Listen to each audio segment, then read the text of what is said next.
السلام علیکم ورحمۃ اللہ وبرکاتہ۔ میں ہوں آپ کا دوست عبد الرحمن اور آپ دیکھ رہے ہیں رائے حق۔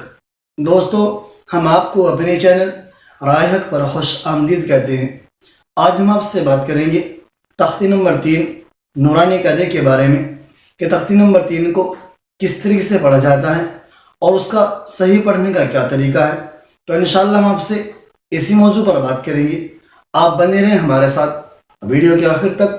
اگر آپ ہمارے چینل پر نئے مہمان ہوں تو چینل کو کیجیے سبسکرائب اور ساتھ میں بنی گھنٹی کو ضرور دبائیں تاکہ آپ کو نئی ویڈیو وقت پر حاصل ہو سکے۔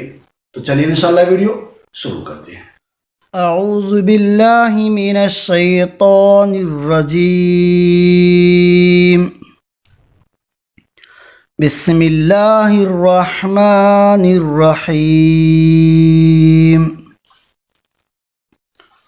دوستو، میں نے آپ کو پچھلی ویڈیو کے اندر بتلایا تھا کہ تختی نمبر 1 اس کو مفردات کہتے ہیں، جو حرف الگ الگ لکھے جاتے ہیں ان کو مفردات کہتے ہیں۔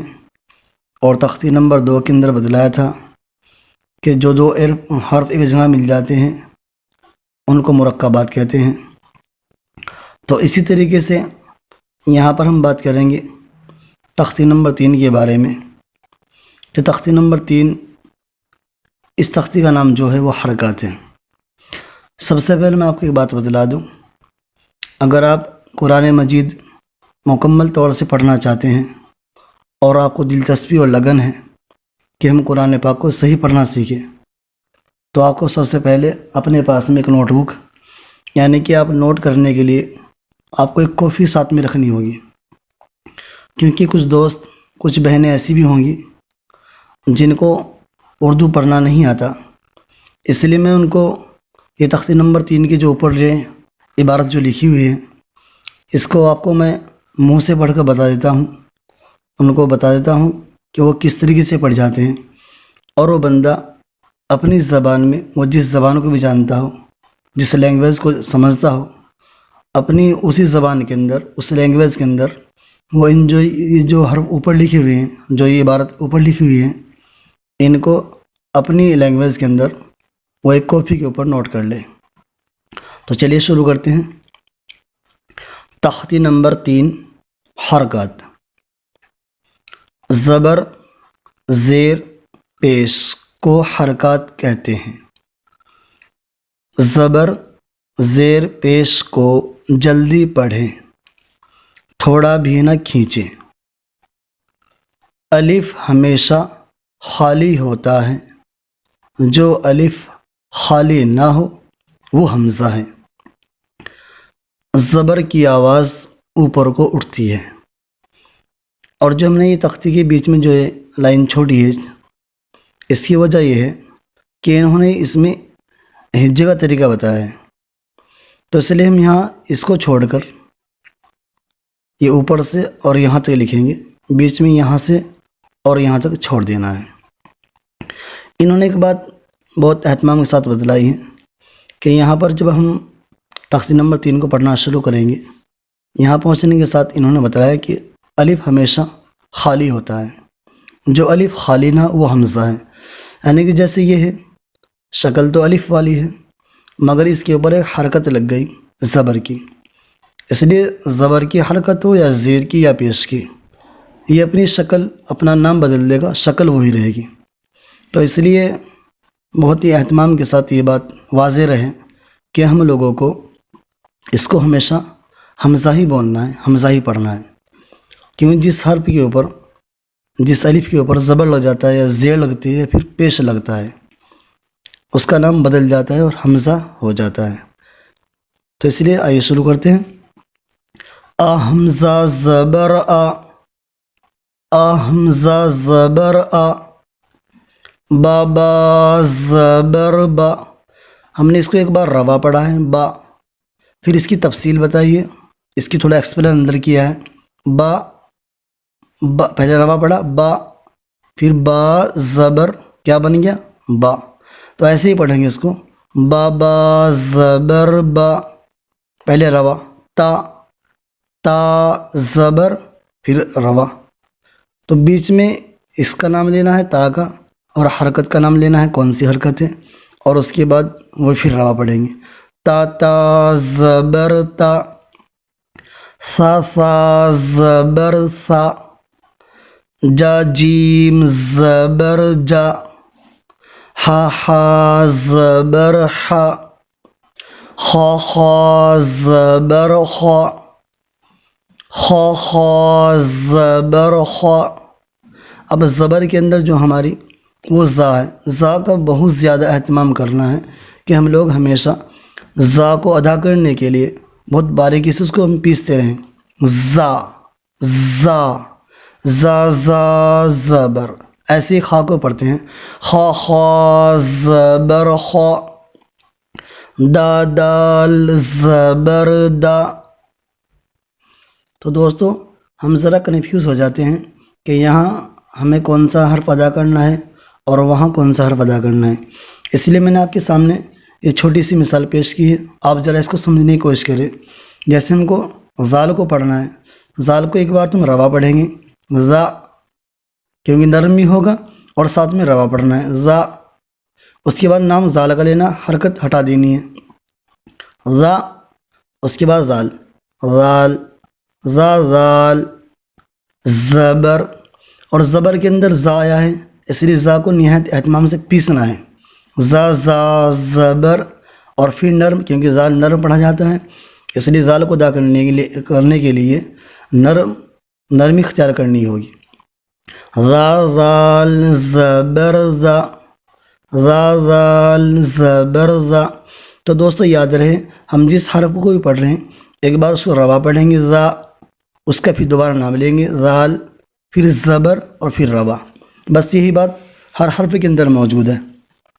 یہاں پر دیکھیے را زال زبر زا، را را زبر را، زا زا زبر زا، سا سین زبر سا، شا شین زبر شا، سا صاد زبر سا.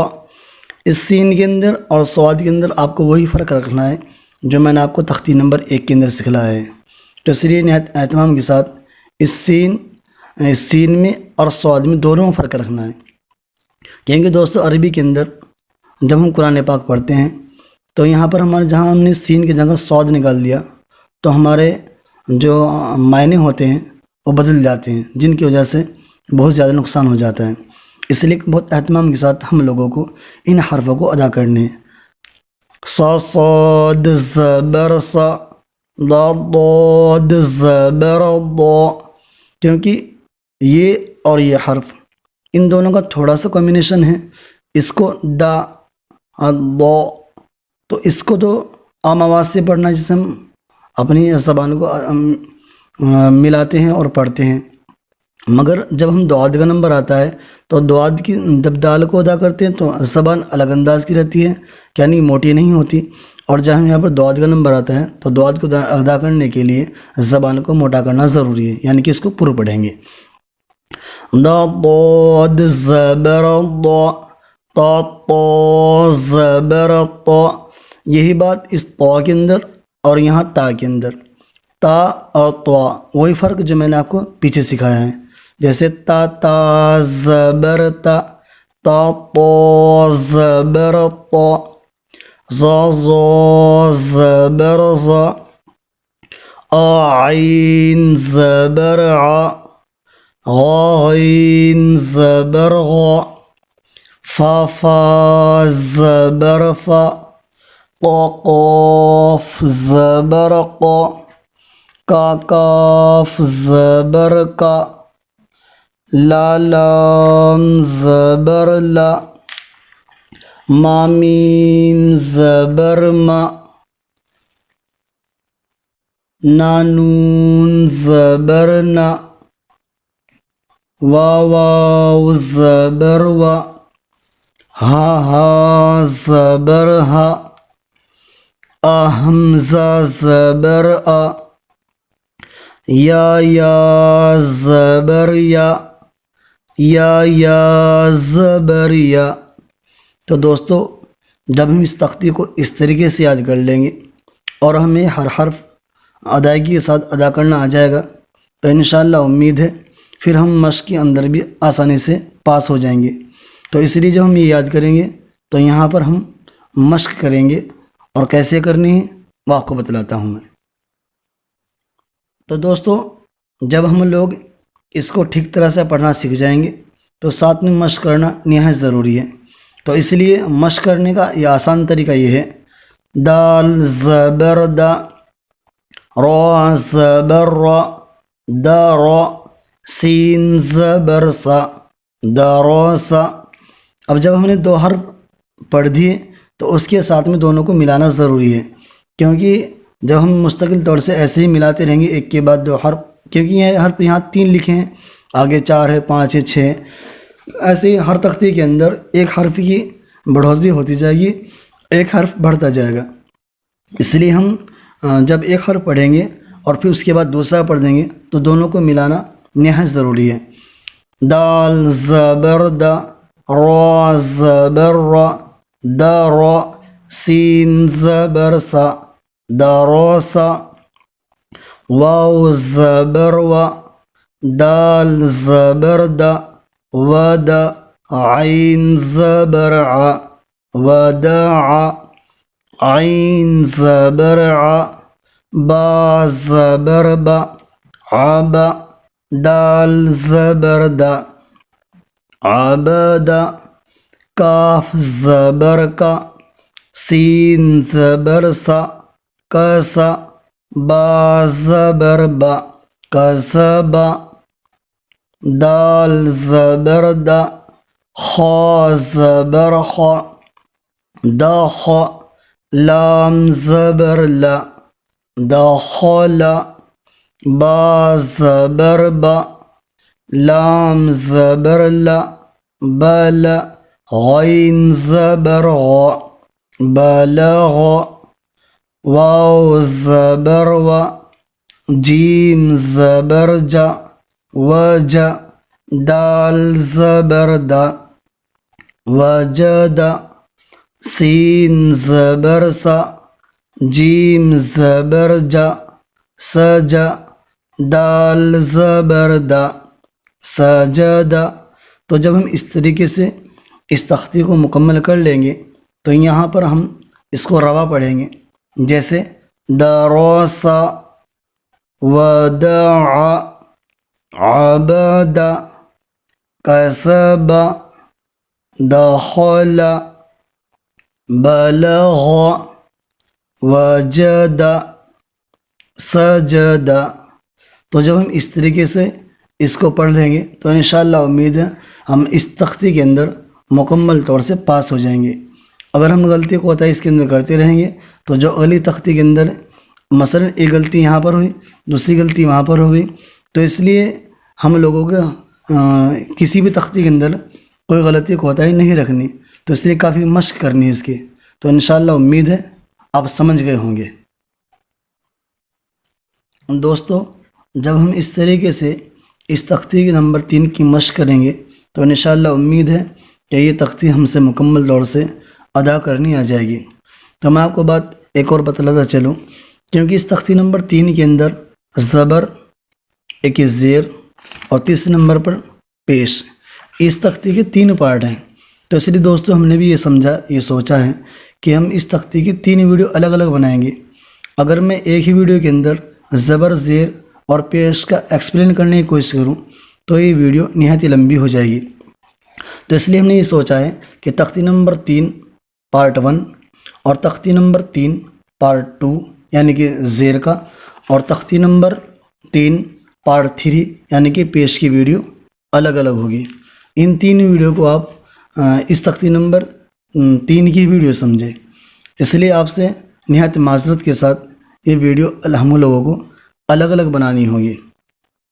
جب ہم سے یہ مکمل طور سے ادا کرنی آ جائے گی تو اس کے بعد آپ کو ایک بات اور نہایت اہتمام کے ساتھ یاد رکھنی ہے، اور وہ کیا ہے ذرا اس کو سمجھیے کہ میں نے یہ اس کا تختی کا ایکسپلین لکھا ہے۔ ایکسپلین میں کیا کرنا ہے آپ لوگوں کو کہ جو اس کا اجرا ہوتا ہے، جیسے ہم نے باقی پر زبر پڑھا ہے تو زبر کا یہ طریقہ بتلایا، میں نے ہندی کے اندر لکھا ہے تختی نمبر 3، یہ زبر کا اجرا۔ جیسے با کے اوپر زبر ہے، زبر کو جلدی پڑھے، تھوڑا بھی نہ کھینچے، زبر کی آواز اوپر کو جاتی ہے۔ تو یہ اس کا ایکسپلین ہے، یعنی کہ اس کا اجرا ہے۔ جب ہم لوگوں کو یہ اجرا مکمل طور سے حفظ یاد ہو جائے گا تو انشاءاللہ امید ہے اگر ہم سے کوئی آدمی کہیں سے بھی پوچھے تو ہم ان کو بے جھجک اس کا اجرا سنا دیں گے، اور اس کی حرکت ہمیں ہمارے نظروں کے سامنے رہے گی۔ یہی بات میں نے انگلش کے اندر لفظ استعمال کی ہیں، بات تو اردو کی ہے مگر میں نے لفظ انگلش کے استعمال کیے ہیں، جیسے کہ زبر کا اجرا، با کے اوپر زبر ہے، زبر کو جلدی پڑھیں، تھوڑا بھی نہ کھینچے، زبر کی آواز اوپر کو جاتی ہے۔ تو دوستو جو بندہ جس زبان کو بھی جانتا ہے، مثلا انگلش یا پھر اردو کے اندر یا عربی کے اندر، جس زبان کو جو بندہ جس کو سمجھتا ہے اور اس کو پہچان سکتا ہے اور لکھ سکتا ہے، اور اس بات کو وہ اپنی زبان کے اندر لکھ لے، اس سے فائدہ یہ حاصل ہوگا کہ اس بندے کو اپنی لکھی ہوئی بات وہ جلد سمجھ میں آ جائے گی۔ تو انشاءاللہ ہم لوگوں کو یہ جو میں نے آپ کو اجرا بتلایا ہے اس کو بھی حفظ یاد کرنا ہے، اور جو یہ تختی نمبر 3 کے اوپر کا جو حصہ لکھا ہوا ہے اس کو بھی حفظ یاد کرنا ہے۔ جب دونوں ہم سے اچھی طرح سے حفظ یاد ہو جائیں گے تو انشاءاللہ امید ہے کہ ہم ہر طریقے سے اس تختی کے اندر مکمل طور سے پاس ہو جائیں گے۔ تو مجھے انشاءاللہ امید ہے یہ آپ کو ویڈیو نہایت پسند آئی ہوگی، اور ہم نے جو اس کا تختی ایکسپلین کیا ہے وہ بہت آسان اور ایزی طریقے سے کیا ہے۔ تو انشاءاللہ امید ہے آپ کو یہ بات سمجھ میں آ گئی ہوگی۔ اگر ہماری بات سمجھ میں آ گئی ہوگی تو ہماری ویڈیو کو لائک اور شیئر ضرور کیجیے، اور اگر آپ چینل پر ہمارے نئے ہوں تو چینل کو بھی سبسکرائب کیجیے۔ تو انشاءاللہ آپ سے ملاقات ہوگی ایک نئی ویڈیو کے ساتھ، یعنی تختی نمبر 3 پارٹ 2 کے ساتھ میں۔ اپنے بھائی کو دیجیے اجازت۔ اللہ حافظ۔